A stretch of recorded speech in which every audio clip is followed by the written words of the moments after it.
Hey everybody, just wanted to give you a little heads up on what I've got going on for this start of this season, which hadn't really started yet. I'm just doing my indoor gardening here. We have a variety of peppers. Let's see, each 2 rows are a different pepper.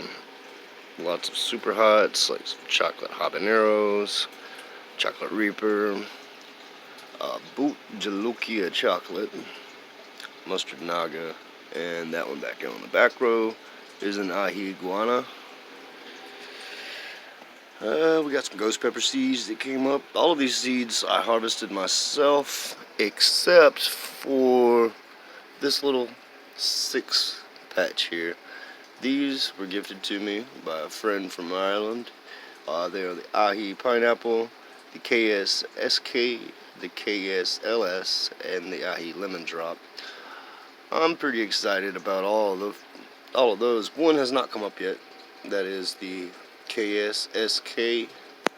Still kind of waiting on that one to come on and show its face. But then down here we have the ones that I have overwintered. And so far they're hanging in there.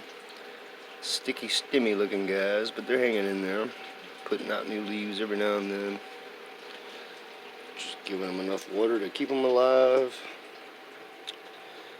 This is the ahi Guyana or Guana. I'm not sure exactly how to pronounce that.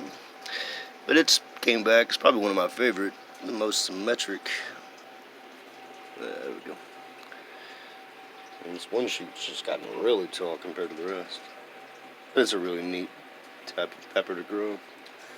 And up here we have some clones. I have these. Most of these started putting out roots.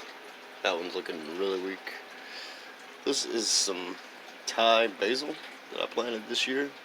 That is a Thai basil plant from last year that I've kept alive. Also have a little lemon tree here. It's not doing the greatest, but it's also not dying. I'm out here in South Carolina, and citrus don't really grow that well out here on its own, so I'm trying to baby that one to see if I can get it to happen. And then we have some more clones here. And here I planted a King Star Starburst, Lemon Starburst, and a Jones Bottle. I am hoping to join the Pepper in a Bottle contest with that one. Well, there's my setup. I've got these books underneath it to raise the plants up to the light. And as they grow, I'll just take the books down one by one. I hope you enjoyed that little intro. There's so much more to come as we get ready to get the grounds ready and start preparing for the 2021 season. Hope you all have a very wonderful day.